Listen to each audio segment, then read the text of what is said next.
All right, thank you.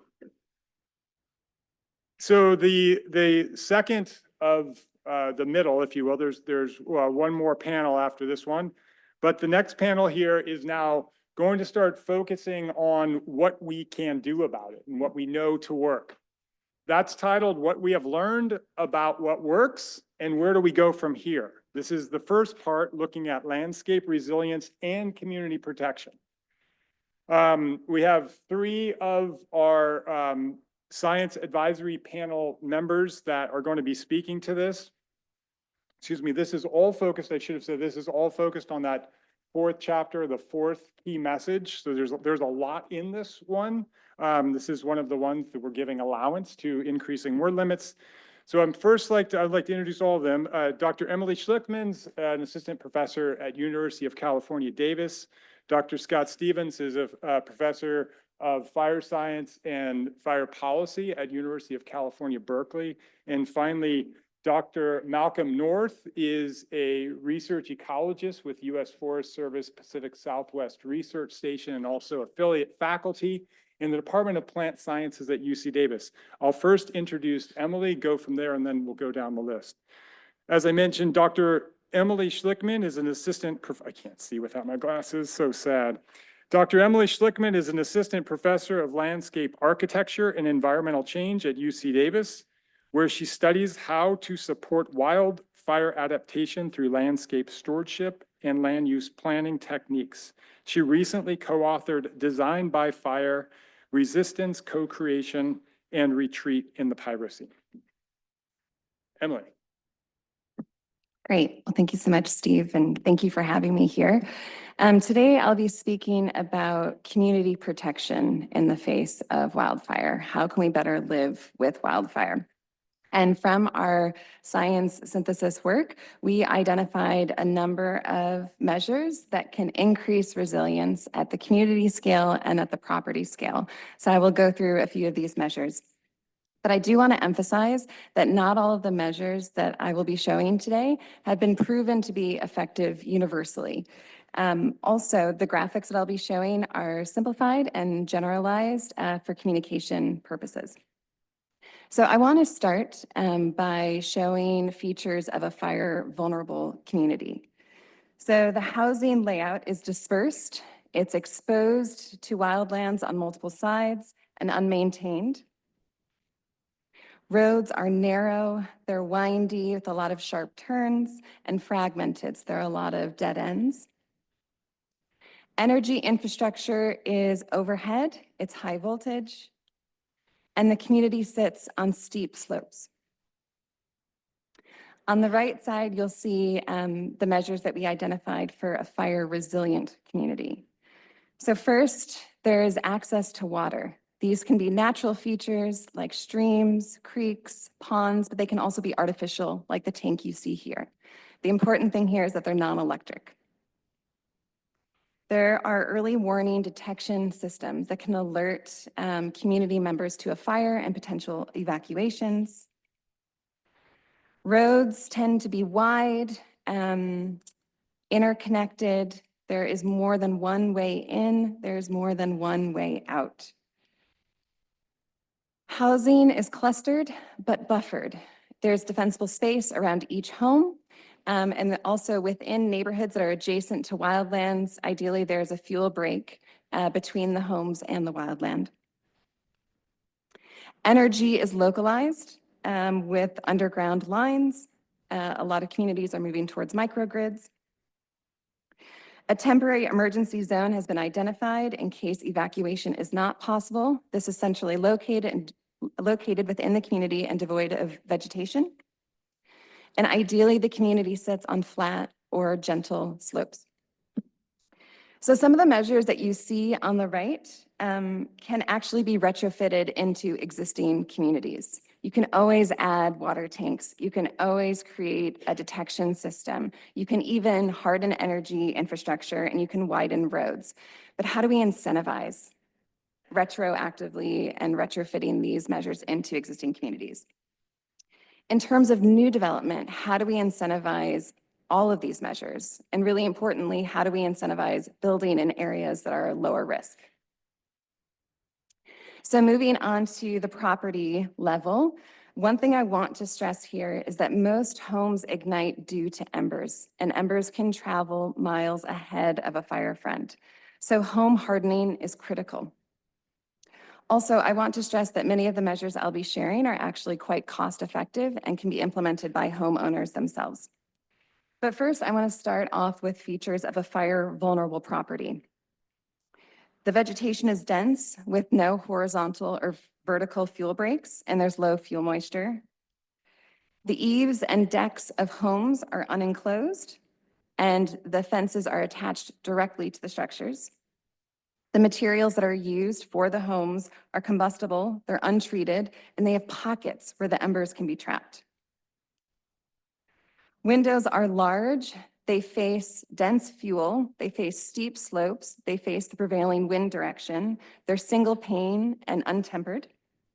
Any gaps in the building envelope are open and there's no weather stripping. Access is narrow, it's windy, and there's no area for a turnaround in terms of emergency vehicles. So on the other side of things, these are features of a fire resilient property. So access is wide, it's straight, there's room for a turnaround, and an address is clearly marked on every structure. Windows are small, dual pane, and tempered. The home is made out of fire-resistant materials, and they're flat, so there's no room for embers to be trapped.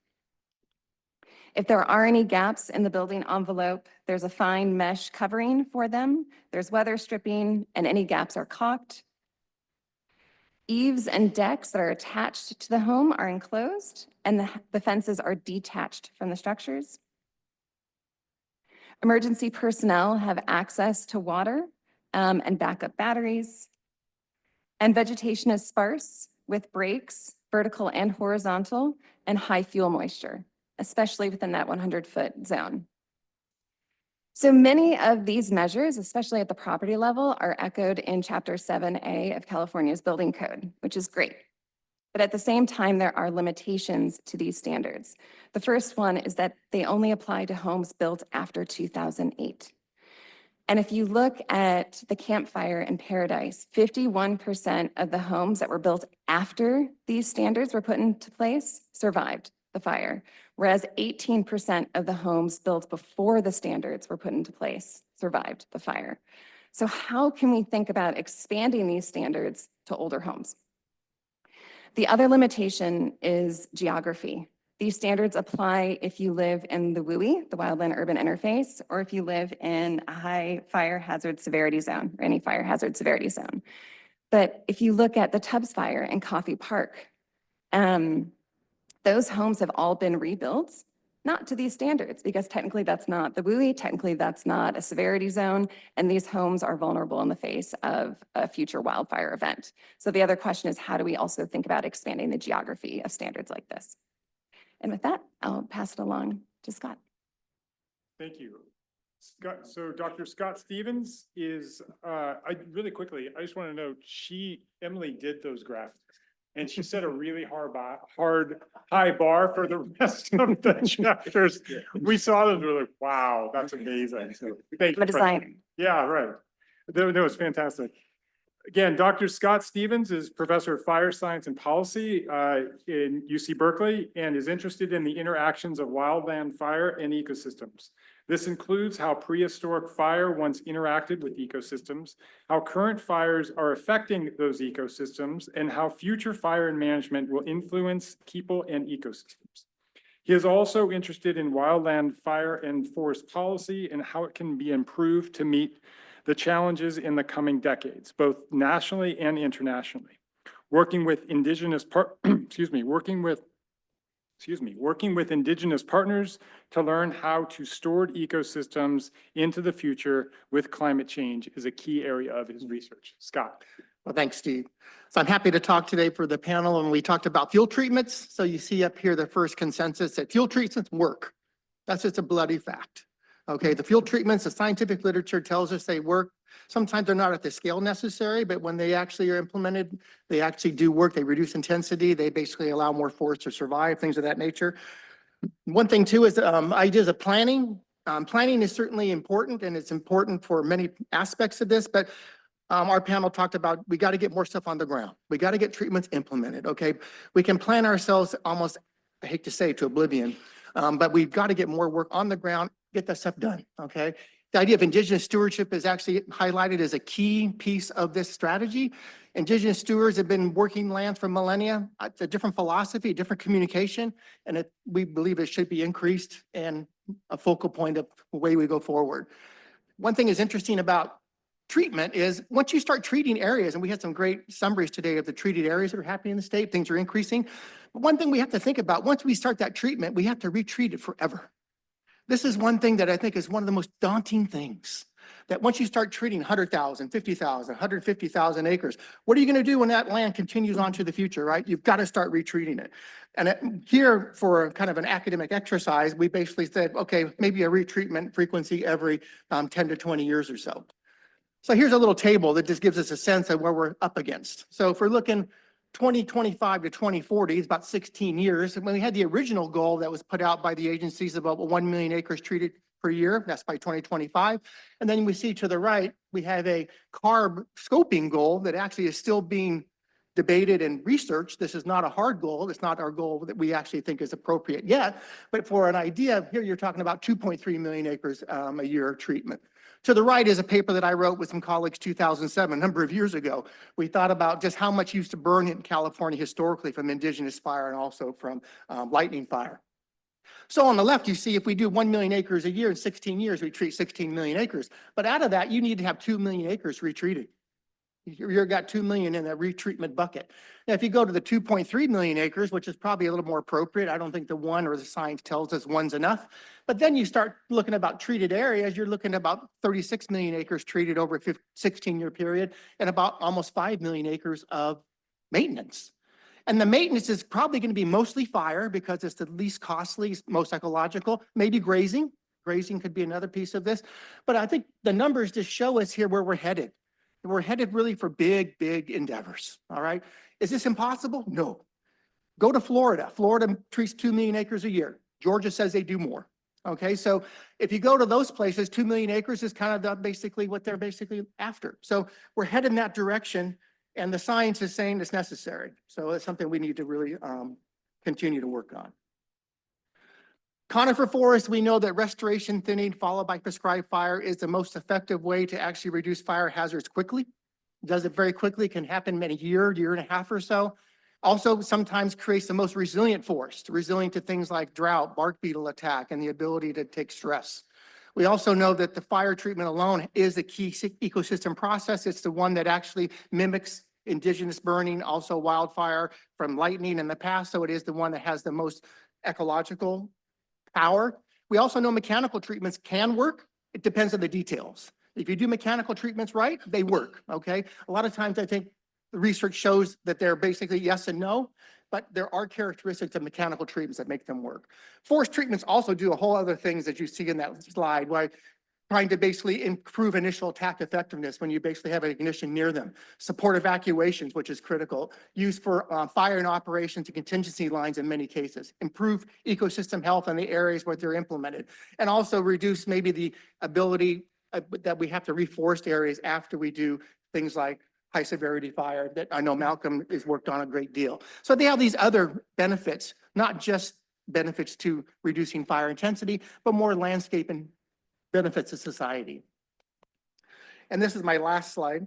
So the idea of human ignitions, we heard about human ignitions earlier. This is really a challenge. I always call people fire magnets. When you have people around, fires ignite. That's just a fact, unfortunately. We need to do better of actually figuring out ways to communicate. I think targeting some of that communication probably makes a great amount of sense. Southern California shrublands, we know that those are probably 98% human caused. So you're talking about really a challenge in that part of the world. Fuel breaks, we know that they do work. They don't work under most severe conditions because of spotting, unfortunately, but they still can help things like firing operations, suppression operations, things of that nature. That is in the literature very clearly. We also know in Southern California that they actually can cause some harm too, especially to native ecosystems. But able to look at the literature there, talk to some people down there, and they feel sometimes that the fuel breaks and contingency lines actually leave legacies on their reserves and their wildlands that are very adverse. really good at vectoring in non-native plants. And they wish sometimes that maybe there would be a commitment to really maintaining those sites into native vegetation after they're installed versus somehow keeping them in field breaks or contingency lines forever for the next fire. The last piece is about workforce. So the committee that we worked with talked about workforce. I know we've talked a little about it. Workforce is so key. When you think about what's necessary to do this work forever, you really need a workforce that's actually up to that size and challenge. I know CAL FIRE's got 12,000 people, and I think we heard earlier that some of that work is happening with them in terms of their off season. I think, and the committee thinks, a new workforce needs to be created in this space period. We got to get restoration on the ground. This includes indigenous people, includes local people, rural people are absolutely key to this. So this idea of workforce and the ability to get this work done and maintained to the future. Here we note the Forest Service, because the Forest Service is actually the majority landowner, or at least a forest in this state. Also private institutions. Private are probably going to be a bigger part of the puzzle as we get more treks and the things Lenya talked about. In Florida, it's kind of interesting. 75% of the fire in Florida, 2 million acres a year, is on private ground by private people. That's the way it is in Florida. They got a different land distribution. They got less federal land, but still 75% by private people. And then state is probably more partnerships, but partnerships including CAL FIRE, SRA, LRA lands, and also the partnership of funding. There's no doubt that the state has stepped up in this space in a big way, and this has been a huge part of the success of this state, actually allowing more to get done. And tribal partnerships, I still think, are going to be huge. I teach a big class in Berkeley, start teaching in the spring, fire and cultures class. Most of the students in that class are from urban areas. And when indigenous people come in and leaders and talk to that class, it changes everything. It's a way to communicate these issues to urban populations I've never seen in my life. So this ability of actually empowering indigenous communities, I think, is another piece that the panel put on, and I'll stop there. Thank you, Scott. Thank you very much. So we'll transition, before we go to questions, we're going to transition to, Dr. Malcolm North. Again, he's a research ecologist with U.S. Forest Service, Pacific Southwest Research Station, and affiliate faculty of forest ecology at UC Davis in the Department of Plant Sciences. He has 25 years of research. His work includes examining forest restoration and ecosystem response, wildfire and forest carbon dynamics. He and his lab primarily focus on forest and fire ecology of the Sierra Nevada forest. Malcolm? All right, thanks, Steve. I want to talk about particularly a topic that it builds very much on what Emily and Scott have described in terms of the matrix out there in the landscape. Emily's been very succinctly pointing out the effects of fire and WUIs and how to guard against that. And Scott's been talking about treatments and treatment rates out in the matrix. But one of the things that's very clear is that if we move forward effectively and pace and scale, we're going to have to be able to deal with more use of beneficial fire on the landscape. And so this concept of strategic fire zones is what I'm going to talk about. And a quick way of thinking about it is we're talking about the more remote areas in the landscape and their potential to actually be areas in which you would work more with beneficial fire. So to start with, why am I focused so much on this? Well, I think the science community has a very strong consensus that you're basically going to have to use more fire, more beneficial fire to really be able to increase pace and scale. Why do I say that? First off, if you give you an example, there's, I'd say, 4 main points supporting that. Is first and foremost, you cannot get into treat many areas mechanically. They're either in wilderness, roadless areas, or too far from existing roads and on too steep a ground. So in the Sierra Nevada, for example, we did an analysis of that and found that only 28% of the land could you actually treat mechanically. Second is that, as Scott pointed out, you basically really need fire to be able to not only reduce fuel loads effectively and more effectively than mechanical treatment, but also you just cannot restore the ecosystem unless you get fire back into it. The third is that fire is pretty much inevitable in these systems. We have the best probably firefighting workforce in the world, and yet the fires just continue to get larger and more severe as we go forward with that. And fourth and finally, I'd say that if you look out there on the landscape, by far and away, the biggest impact on landscapes in the Western United States is fire. And so it would behoove us to actually start working with that main change force rather than always trying to suppress it and put it out. There are many cases where, of course, that's needed, but there are also opportunities to work with that workforce or that fire. So what exactly is a strategic fire zone? It's basically an area in which you're trying to identify ahead of time a large area. In this case, we're talking about 12,000 acres or larger, where you're going to work with fire, either lightning ignitions, prescribed fire, or indigenous burning practices, to try to restore the fire to its historical interval of less than 35 years.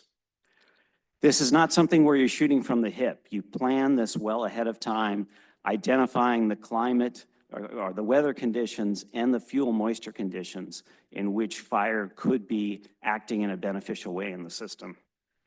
And then finally, these zones are not haphazard. They're areas in which you have very hard boundaries for being able to keep the fire within them, and particularly building off a concept which is now widely distributed in the Western United States called pods, or potential operational delineations. What does this look like for California? Well, here, if you look at the example on the screen, the left-hand graph shows a distribution of potential strategic fire zones within California. And I want you pretty much to mostly just pay attention to the green areas. We were interested in looking at how sensitive this designation was to buffer zones between homes and the area itself, as well as the minimum size area for this. But in this case, I'm going to focus on the most conservative, cautious designation of these zones. And of the 14.8 million acres in California of federal lands that have frequent fire forest systems on them, you have about 7 million acres of that would be identifiable to be within these strategic fire zones.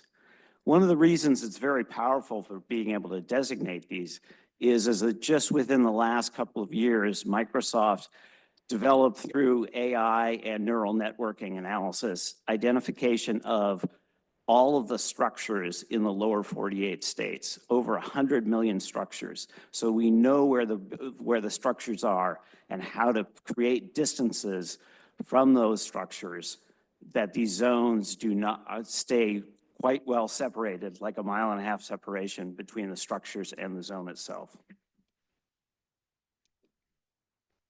So finally, what I want to point out is that there's an opportunity to institute such a thing as strategic fire zones with some of what's going on in several national forests, in which you have a forest-wide developed plan for working with fire within those areas. The Inyo National Forest in California, as well as the Sierra and Sequoia, have started that process going forward.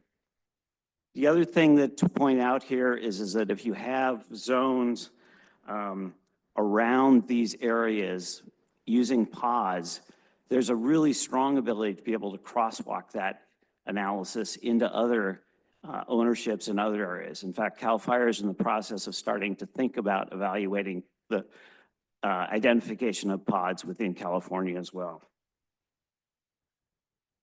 Finally, I would emphasize a point which Scott has made already, which is that this is a real opportunity to work with indigenous communities, be able to get more cultural burning on the landscape, and most of all, to really be able to communicate how to effectively live with fire and be able to make it part of the mechanisms by which we really restore the systems in the Western United States. Thanks. Thank you, Malcolm, Scott, and Emily. I'm going to turn it to you, Secretary Kerfoot, and Jen, for any questions off the bat. Well, huge thanks to your work and for your leadership in each of these sections. For me, it's helpful scientific validation of a lot of our principles that we're driving forward. You know, one of the simplest principles is, you know, more is better. More of the right treatments in the landscape are better. And I'll observe that we've improved our ability to help folks get these treatments on the ground. But we have to do better. We have to make it easier, faster, and cheaper to actually get the work done. And I think historically, we've sort of lost sight of the forest for the trees, where we make these projects so difficult because there's a sort of a elimination of risk perspective, but then we're not getting enough of these treatments on the landscape. And so we're then having these huge catastrophic wildfires. So I want to acknowledge the work of our local air boards, for example, on prescribed fire, or our environmental regulatory agencies on these projects for improvements. I think we have to push ourselves to do more. As government, federal, state, local government that are regulating these projects to get more on the ground faster. Malcolm, and as it relates to beneficial fire, I do think we recognize the importance of beneficial fire, and it kind of gets to what I said earlier about starting to differentiate between types of fire. Clearly, there's a trust issue historically with letting fires burn. And I don't know if that's a fair way to put it. I note that there have been beneficial fires, most recently, I think last year in the Six Rivers National Forest in far northern California, that were widely acknowledged to be ultimately good for the landscape. But I think we have to work, and it's less of a scientist responsibility, but more of a management responsibility to build trust of the private landowners, the timber companies, the rural communities, that if we're going to have pods, or we're going to have these areas where we let the fires burn, that we're going to ultimately almost guarantee that there's going to be the personnel and suppression to keep the fires in those landscapes. Because I think what a lot of people are concerned about is something getting out of control, like the Dixie Fire, that's going to essentially burn until it stops burning. So I think there's so much potential there, and we really have to establish a high level of trust if we're going to take that approach. And then lastly, within the communities, really helpful in the way that you've distilled this. I'm looking forward to working with our state fire marshal and others to really understand with these FireWise communities. I think we're up to 800 communities in California that are FireWise communities. Really, what are the barriers to expanding these practices, and what are the most cost-effective practices? Because I think there's large recognition of these things, but then how can we get more homeowners, for example, to harden their homes? And are there things that can be done cost-effective if they can't afford all of it? So I think just being really pragmatic about how we increase the adoption of each of these practices across our communities is really important. Patrick. Yeah, let me follow up on that question. We do have almost 1,000 FireWise communities in California. I understand, however, the guidelines and criteria for those aren't terribly strong. In your mind, is the science strong enough, recognizing that every community is different, that CAL FIRE and the other agencies could come up with some kind of a certification program that sends a message that helps FireWise communities better define the risk, better figure out what to do, but also sends a message that we're making progress based on real criteria that are meaningful?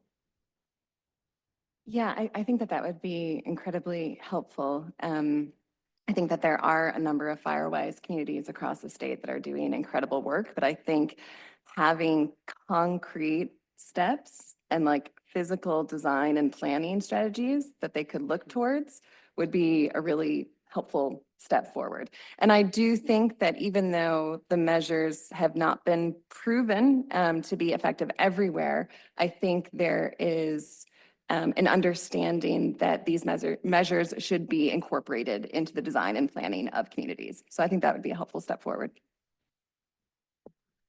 I'm going to pick up a little bit on, Wade, what you were talking about too. And so, Malcolm, thanks so much for talking about the strategic fire zones, because when I was going through my mind, I'm like, well, okay, we have community wildfire protection plans. Every community usually has one of those. We've got pods, like you had said, strategic fire zones. We're creating all of these ways of planning potential mechanisms to increase pace and scale and manage that. But as Wade was talking about, we need to build trust. I wanted to ask you, how is our research or thoughts around risk? Because it's both sides of the coin for people a lot. And do we have a base of how do you help or how do you explain risk management in this sphere to the public, to employees, to all of that? Yeah, it's a great question. I mean, to my mind, one of the advantages of a strategic fire zone is that you have to a priori work with the local community and bring them into the process of identifying where these zones are and what you mean by having a hardened boundary around the edge of them. You don't just simply have a computer generate the pod and then say that's where it is. In fact, the whole point with this is trying to build that thinking about risk, that fire is inevitable in these landscapes, but at least coming together with the community and identifying an appropriate way of being able to live with that risk and plan for it. And so to me, it's a tool which actually augments the ability to communicate risk and bring the community into helping decide what that risk should be and where it's going to be. Because the big thing that you just can't get around these things is fire is inevitable. It's coming. And so would we rather have more of it proactively where we help define the conditions under which it occurs, or are we always just going to be reactive and in a triage situation? Well, Malcolm, I couldn't agree with you more. So thank you on that one. And then Scott, I just, Steve, you had said, you may not like what you always hear, but you're going to hear the truth. And Scott, perpetuity. That's the truth. I mean, so I usually ask at least one question in many of the conversations I have. What do I do with all the wood? Now, next, I'm like, how do you think about or plan for perpetuity? And how do we manage that? Because that is so true. It's not one and done in most locations. And again, as we've talked on this task force, you have initial entry. What does the next entry look like? And how do we account for it? How do we plan for it? And how do you build that into our whole system? So if you have any additional thoughts on that, Scott, I'd love to hear it. But I might be using that now as my second question I ask people. No, you're right. And I know right now, as you all know, there's great investments in this space. There's federal investments and state investments, but I've also heard from many policymakers that this can't really be forever. There are a lot of competing priorities. So I do think there are ways to silviculturally actually create landscapes that are working lands, create timber, create things such as fiber and also energy, and also have fire. So I do think that becomes kind of more of a multi-objective space. And there's such a consensus about reducing fire hazard as kind of something that's a huge priority, of course. But you wonder, maybe a little down the road, we start to think about also economic sustainability and the ability to do this for really forever. And if you do that, I do think you think about rural communities and empowering them for jobs and communities, workforce, things of that nature. And it becomes, you can still do that ecologically. You can still make restoration forestry and make money, create timber, do burning. And you can do that, but it's going to be a little different objective, right? But it's still possible. It feels like to me, that's where we're headed. Because if we don't go there, I don't know how we ever fund this thing forever. Yeah, I think we agree.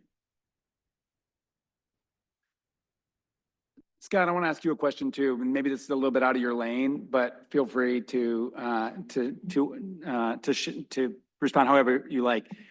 We still get a lot of input from people who are passionate about prescribed fire, whether that's indigenous communities, leading on cultural fire, or those that are doing, a more sort of prescribed fire as you define it, that it's very, very difficult to do this, and that there are still too many barriers to getting this done. To what extent do you think that's true? And what would you say to us as those people who oversee regulators that, entitle that work? No, that's a great point as well. And I think in some ways, we're going to have to start looking for these burn windows that are unorthodox. Like maybe this year, it felt like for a while that we were into a dry spell, and I've been, of course, in California, like all of you, and sometimes we get dry spells in December and January for 2 to 3 weeks. Talk about a time to burn. I mean, time to burn big time, right? Because inevitably you're going to get that moisture. You're going to have that ability to feel safe. So that's why we need that workforce. I have a great colleague, Rob York. Rob burns up at Blodgett Forest.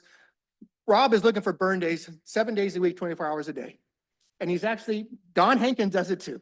Our friend Don right here in the front, indigenous burner. So it just feels like we have to have the ability to have people looking for those days and the ability then to act. So maybe it's more mutual contracts, mutual equipment. Don has talked about having things that can move around from indigenous community to another share. But I think, you know, as you bring your question forward, if we just look at the traditional seasons, fall and maybe spring, all of us are in there trying to burn, we're all competing. You get a bad fire in Southern California, there goes all your resources. So I think these untraditional burn windows and getting a workforce and the capacity and also having this mindset, every day is a burn day, and we're gonna go out there and do that work. Don, what's your perspective, as a leader, facilitating cultural fire from indigenous communities? Just your opportunity to be completely honest about what we need to do to help get more cultural fire on the landscape. Yeah, I think Scott hit the nail on the head on it. I mean, there's burn days all the time, right? But we don't often use them. That's one of the things that a lot of our air quality regulators will tell us too. It's like, well, you had a bunch of burn days that from an air quality perspective were great, but you didn't use them. And it's like, well, okay, but we have to have access to places, the conditions have to be right and so forth. But I think it is really critical to use that, and we have to pay attention to that and think about it. It's like there's research out there that says that we're losing burn days. But as Scott says, it's like there is that window that happens at different times of the year. In our communities up in Butte County, I say we probably have at least 180 burn days a year, but are we using all of them? So I think that's really the key is to pay attention to that and then start to implement. And the primary constraint is people that are trained to do the burns, or funding to get the burns done, or mobilization? It's a mix of different things. I mean, to be honest, most of the burning that I do probably doesn't need a bunch of people to show up to do it. But we need to have the people there to mitigate the risk, which is a term that on the cultural side, I say there is no risk. The risk is not to do something. But at this point in time, until we have the issues of trespass fire liability, which the claims fund helps us to address, until we can get to that level of trust and reducing the risk, I would say that's probably the biggest barrier. Annalee, interested in picking on you and, from the CAL FIRE perspective, you all have been more and more successful with prescribed fire, as has the U.S. Forest Service. I saw your press release that you essentially did more prescribed fire in Region 5 this year than you've ever done. Maybe just from either fire management agency, what's your take in terms of how to get more good, prescribed fire on the landscape? Thanks, Secretary. Yeah, I think that we have had an opportunity, and that with the passing of SB 1101, that is going to increase our ability to do some of that larger scale burning. And so we're really looking forward to, as of January of this year, being able to ease some of those restrictions. And remind us what SB 1101 is for the people that don't talk Sacramento. Absolutely. 1101 ease some of the restrictions regarding the contracting for how we are able to support logistically resources to do large scale prescribed fire, as well as to use hired equipment resources to do that prescribed fire and in advance of that prescribed fire. And so that has been one of our challenges when we're looking at large scale efforts. How do we think of it more in the terms of how we would think about a wildfire and be able to move our resources from throughout the state to do these large efforts? And so we're really excited to see how that is going to play out. I think the other thing is SB 310, right, which allows for more cultural burning, and the work that yourself and Geneva's, the tribal, are working on, and the agreements with the tribes to allow for more cultural burning on the landscape as well. So excited to see how those agreements roll out in the next year, and the additional burning that's able to happen with our Indigenous partners. So I think that's going to be hugely beneficial also. I think there's also a cultural change, though, that needs to happen, right? I think all of us in this room and online with us, we all understand the benefits of this prescribed fire. But there is still a lot of fear and reluctance out there among the general public. When there's smoke in the air, people are afraid, and they don't necessarily understand that some of that smoke can be good smoke. And so how do we do a large scale educational campaign, all of us together, to really get the public more comfortable with this concept? And that's going to take work from all of us together to be successful. Yeah, I'll just quickly add, it's very similar to what Annalee had said too. So we have better plans in place, ready to go, ready to use them when the times are right, when the resources are available, which is another thing, as Annalee had said, being able to move resources where you need to. We have better trained people. We've really upped people into making sure they have the training around that. And then again, we're really doing concerted efforts with a lot of our public and our locals to be able to get a better, I don't know if comfort is or acceptance, at least, that this is what we need to do and have healthy landscape. Thanks. Last question on prescribed fire. Patrick, remind us of our commitment regarding the acreage of prescribed fire in California by when, and are we going to meet it? Well, we have a 400,000 acre target in our beneficial fire plan. That was intended to be a combination of prescribed fire, cultural fire, and I'll use a new term, strategic use of natural ignitions that some people are using, which is better using fire when it takes place, as Malcolm said. It's roughly, it has some ranges in it, but it does call for a very significant increase. A lot, candidly, as to whether or not we're going to meet it, it's going to depend on weather and the whole window concept that we talked about. I think the commitment is there, the desire's there. The question is there public support locally? And is the weather gonna, so that's why we've been cautious about using ranges, but there's definitely a commitment to ramp it up.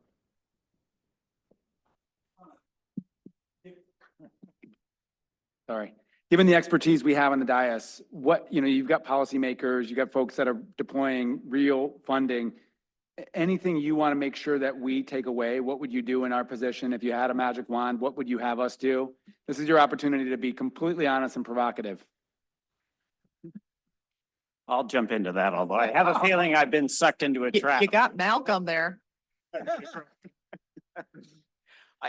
I think that one of the biggest reservations in terms of particularly working with more fire is the smoke issue. And to my mind, I'm a weird person as a forest ecologist, but when I walk around in the woods and I'm kicking the wood and the duff and so forth and thing, I'm thinking not wood and duff or even fuels. I'm thinking latent smoke, because fire is inevitable in these systems. And we know the decomposition rates are slower than the input rates coming in. So the longer you delay the fire, the more and more smoke you're basically building up in the system.